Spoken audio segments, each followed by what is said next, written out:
Kaya maganda yung nangyari na yan na matuto siya. Mahilig yang maniwala sa kwento eh. Ang maganda lang dito, matututo siya. Magandang araw, Pilipinas. Live tayo ngayon sa Radyo Bravo at Bravo News. Ito po si Nep Castillo at makakasama natin ngayon, walang iba, kundi si Congressman Bonifacio Busita. Sir, magandang gabi po sa inyo, sir. Kapatid, magandang gabi sa iyo. Ganon din sa mga sumusuport at sumasubaybay sa iyong programa. Kong, itatanong namin ito sa inyo, kaugnay dito sa nangyari kaninang umaga, dito sa maling paggamit or paano ba ito, nagkamali si Colonel Bong Mebrija sa pag-mention sa mga reporter ng pangalan ni Senador Bong Revilla kanina na dumadaan daw ang kanyang sasakyan sa EDSA Carousel. Anong masasabi niyo dito, Kong?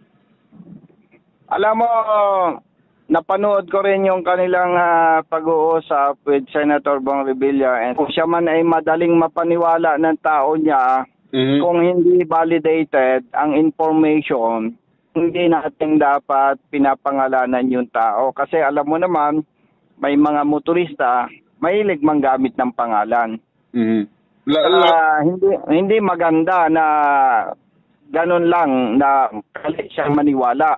Ang maganda lang dito, matututo siya. Ayun.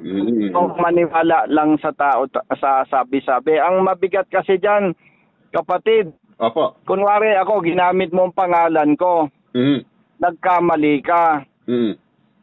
Eh, paano yung nakabaka na tao kita, nagamit mo ako?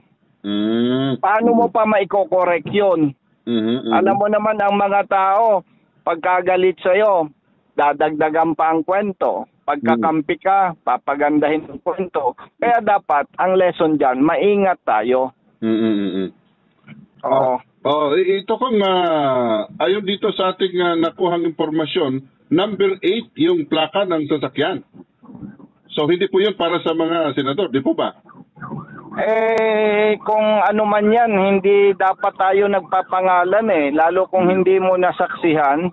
Kunwari, may motorista. Actually, mahilig yang maniwala sa kwento eh. Alam mo ba yung kung babalikan mo yung mga post niyan, Opo. ay yung mga rider na nagbabiolate, sinasabi na bata ko, member ko, kaya lang, alam ko naman, hindi maniniwala yung mga kababayan natin na konsentidor ako. Kaya hindi ko nalang pinapansin. Pero mahilig yan sa ganyan eh. Alam ko kung nabansagan din kayo nung mga nakaraan. Oo, na sinasabi, Padrino Boy. Ako yan tinutukoy niya. Kaya lang, alam mo, hindi ako sensitive sa ganyan kasi ang tinitingnan ko dyan, alam ng taong bayan, hindi naman ako nangungonsinti ng nagkakamali o ng violator na motorista. Kaya hindi ko nalang pinapansin. Kaya maganda yung nangyari na yan na matuto siya at matuto rin yung ibang mga law enforcement authority na hindi ka dapat nagpapaniwala doon sa mga sabi-sabi lang. Kasi once nasabi mo na yan sa social media, mahirap nang bawiin eh. Kaya dapat maingat. So kumbaga dapat kong hindi lang double check, triple check talaga kasi senador yung na-mention na pangalan. Oo, kasi hindi ganun kadali. Ang lesson dyan, kung hindi mo naman nasaksihan at hindi mo nakita yung tao, wag mong sabihin, wag mong pangalanan. In fact, kahit nga nakita mo, halimbawa lang naman na congressman o senador nga ang nakasakay, wag mo nang pahabain ng kwento. Tikitan mo na lang, panagutin mo yung driver. Ayun. Diba? Sinesensationalize pa eh. Parang nagkakaroon ng kakaibang motibo na kailangan mapublicize pa. Walang ganon sa enforcement. Alright. Oo. Sige. So ano panawagan nyo, Kong, sa mga gumagamit ng mga pangalan ng mga kilalang tao? Doon sa mga gumagamit ng pangalan ng kilalang personalidad, wag ninyong ulitin yan. No? Doon naman sa mga authority, mag-ingat kayo. Huwag kayong nagpapaniwala. Kung panggit man lang, ipagpalagay na talagang driver nung kung sino mang kilalang personalidad, manindigan kayo. Kung ano yung tama, gawin nyo. Huwag kayong duwag na may pinipil. Ayun, oo. Tikita na kaagad, Kong. Huwag natin gamitin ang social media na dapat maingat eh. Huwag magpangalan. Oo. Alright. Okay. Tama si Chairman Artes eh. Opo. Na parang nabanggit niya doon.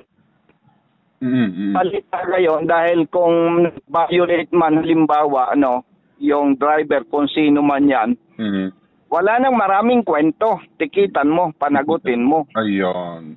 Alright. Maraming salamat po, Congressman Bonifacio Busita, sir. Yun po, si Congressman Bonifacio Busita ang nakapanayam natin at komento nga niya kaugnay dito sa nangyari kanina sa pagbigkas o pag-mention ni Colonel Bong Brihan ng MMDA na ang may-ari di umano nang nahuli nilang sasakyan na dumaas sa bus carousel doon sa bus lane ay sasakyan ni Senator Bong Revilla. Nagkausap sila kanina, no? Parang confrontation nga kanina doon sa Senado at sinabi ni Senator Bong Revilla na hindi po pwedeng siya yon dahil ng mga oras na yon siya ay nasa kanyang probinsya, ang probinsya ng Cavite. Yan po ang ating live report. Ito po si Nep Castillo nag-uulat para sa Bravo News.